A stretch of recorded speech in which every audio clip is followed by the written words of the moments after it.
what Manel said is so true, that the holiday season can be such a time of huge emotional highs and deep lows. Even with some of those highs, we can have too much of a good thing, especially in the United States. And we have an abundance and an overabundance. Benton asked, how many of you are done with your Christmas shopping? Kelly and I were out last night doing some Christmas shopping, and you had the snow as an added component, but people are rushing around on a Saturday, and people are sliding all over the road. It can get crazy, with all the marketing bombarding us and the materialism, trying to keep up with the Joneses. I hope anyone here is not named Jones.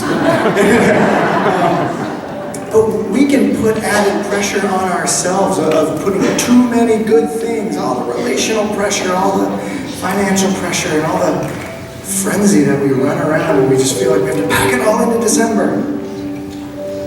We as the people of God want to do this differently, and even the whole foundation of what we do at Christmas is stemmed from a spiritual, miraculous moment, a silent night 2,000 years ago when we believe Jesus was born. The choir and the band and the musicians are going to present a song here in a minute. And we want this song, we desire for this song to be a moment for us to reflect, to breathe, and say, okay, all of the swirling frenzy that might be around us, we're going to leave that outside, and we're going to focus on the true reason of this season, which is that a holy God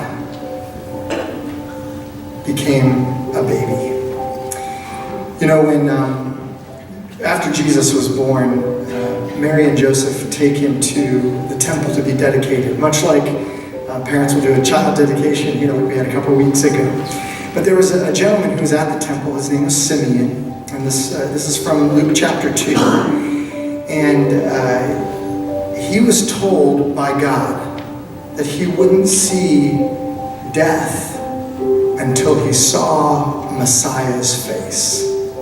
Think about that. To be so full of the Spirit that you hear the voice of God saying, you're going to see the face of God made flesh. Look at the words that he says here.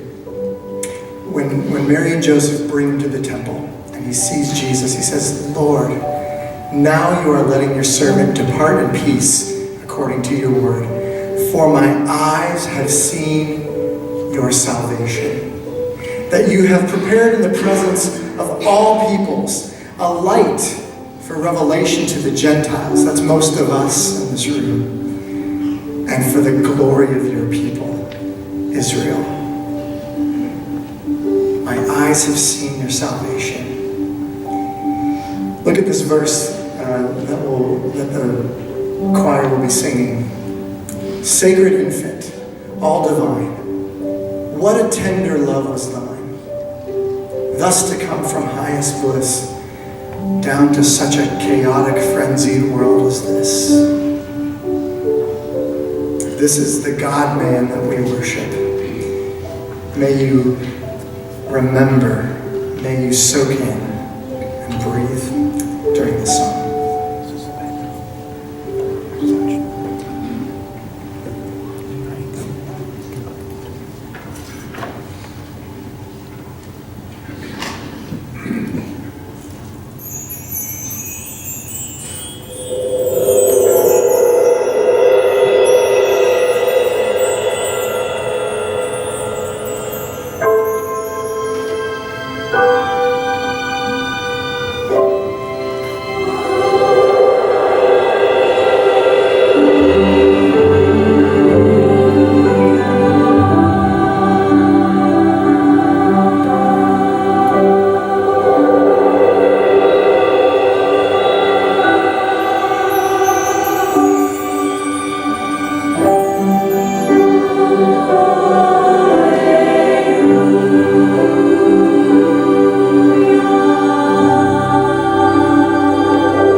see.